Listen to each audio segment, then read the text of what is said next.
नमस्कार। आज हम देखने वाले हैं भारतीय शिक्षा का पूरा ऐतिहासिक विकास।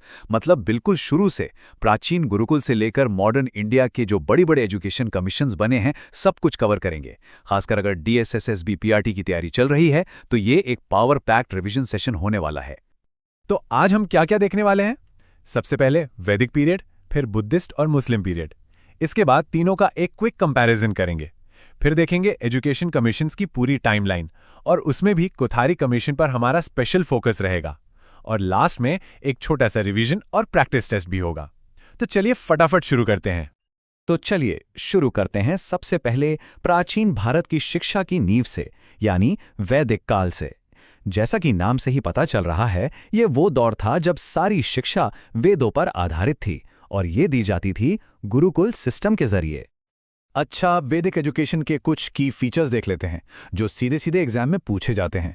सबसे जरूरी पॉइंट, इसका एम था मोक्ष की प्राप्ति। दूसरा, स्टूडेंट्स अपने गुरु के साथ गुरुकुल में ही रहते थे और उनका रिश्ता बिल्कुल पिता और बेटे जैसा होता था। अच्छा, सीखने का तरीका क्या था? 3 स्टेप्स थे।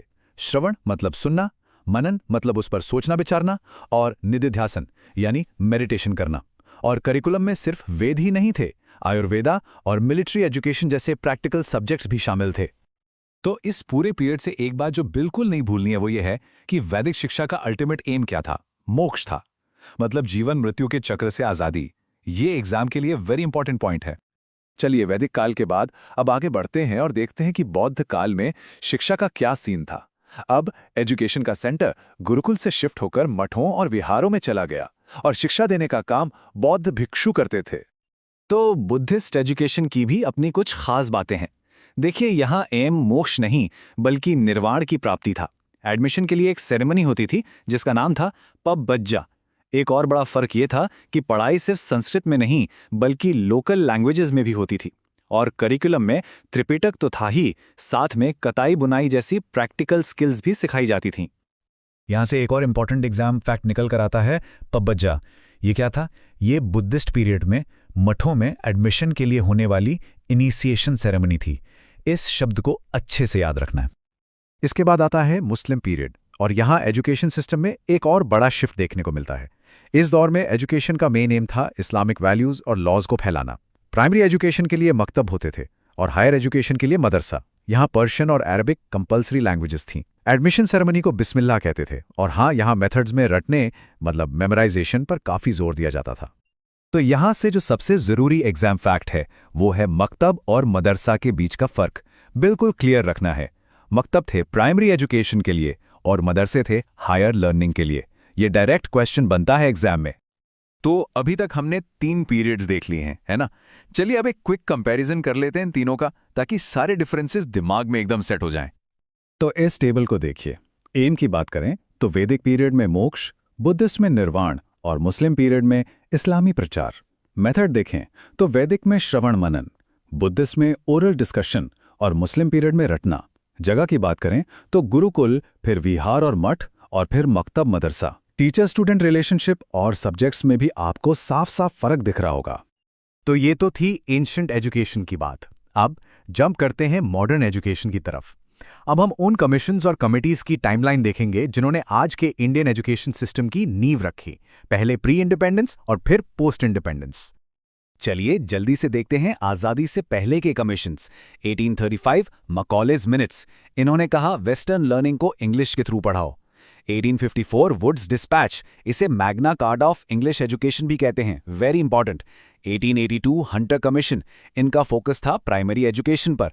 1917 सैडलर कमीशन, इन्होंने सेकेंडरी बोर्ड्स बनाने की बात की। और 1928 हार्टॉक कमिटी, इन्होंने क्वालिटी पर जोर दिया, क्वांटिटी पर नहीं। अब आज़ादी के बाद की बात करते हैं। 1948-49 राधा कृष्णन कमीशन, इनका फोकस था यूनिवर्सिटी एजुकेशन पर। फिर 1952-53 मुदालियर कमीशन, इन्होंने सेकेंडरी एजुकेशन पर काम किया। फिर आया 1964-66 का कोठारी कमीशन, जो बहुत कॉम्प्रिहेंसिव था।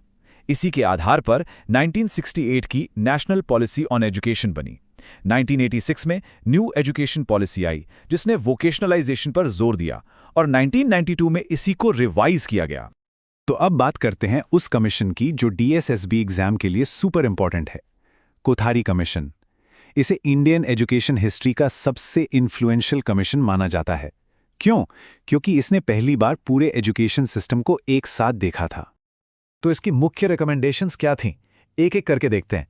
पहला, प्री प्राइमरी से लेकर यूनिवर्सिटी लेवल तक पूरे सिस्टम का कॉम्प्रिहेंसिव असेसमेंट। दूसरा, एक क्लियर लैंग्वेज पॉलिसी बनाना। तीसरा, एजुकेशन की क्वालिटी और स्ट्रक्चर को इंप्रूव करना। चौथा, यूनिवर्सल रिटेंशन, मतलब हर बच्चा स्कूल में टिका रहे। और पांचवां, एजुकेशन के हर स्टेज को रीऑर्गेनाइज करना। तो कोठारी कमीशन इतना इंपॉर्टेंट क्यों है, ये सवाल आ सकता है।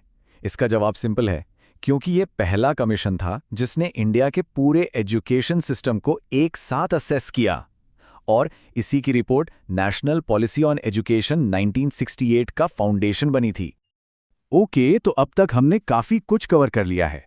चलिए अब एक सुपर क्विक रिवीजन करते हैं मेन फैक्ट्स का, और फिर कुछ प्रैक्टिस क्वेश्चन से अपनी नॉलेज टेस्ट करते हैं। चलिए, ये 10 फैक्ट्स बिल्कुल दिमाग में बिठा लेने हैं। मेरे साथ साथ रिवाइज करिए। वैदिक education aim moksha, Buddhist admission ceremony pabbaja, Muslim primary schools मकतब्स, Wood's dispatch year 1854, Hunter commission focus primary education, Sadler commission Calcutta university, first post independence commission Radhakrishnan commission, Kothari commission years 1964 to 66, NPE 1968 का बेस कोठारी कमीशन रिपोर्ट, और NPE 1986 का focus vocationalisation. Done. चलिए, पहला सवाल, Buddhist period में initiation ceremony को क्या कहते थे? उपनयन, बिस्मिल्लाह, पबजा या समावर्तन? सोचिए, इसका सही जवाब है सी, पबजा। हमने अभी पढ़ा था मठ में एडमिशन की रस्म। अगला सवाल, मुस्लिम पीरियड में मकतब्स किस चीज के सेंटर्स थे? Higher education, primary education, vocational training या मिलिट्री ट्रेनिंग? बिल्कुल सही जवाब है B, primary education. Higher education के लिए तो मदरसे थे। सवाल नंबर 3, Magna Carta of English education in India किसे कहा जाता है? Macaulay's minutes, Wood's dispatch, Hunter commission या हार्टॉक कमेटी? ये तो सबको पता होना चाहिए। सही जवाब है बी, वुड्स डिस्पैच। चौथा सवाल, वैदिक पीरियड में एजुकेशन का अल्टीमेट एम क्या था? निर्वाणा, धर्मा, अर्था या मोक्षा? ध्यान से, इसका सही जवाब है डी, मोक्षा। निर्वाणा तो बुद्धिस्ट पीरियड का एम था, कंफ्यूज नहीं होना है। और ये रहा आज का आखिरी सवाल, कोठारी कमीशन किस साल अपॉइंट किया गया था? 1952, 1948, 1986 या 1964? सही जवाब है डी, 1964। इसका टाइम पीरियड था 1964 से 66 तक। चलिए, उम्मीद है ये क्विक रिवीजन सेशन आपके लिए बहुत यूजफुल रहा होगा। ऐसे ही DSSB PRT रिवीजन वीडियोस के लिए सब्सक्राइब करो PRT गुरुजी।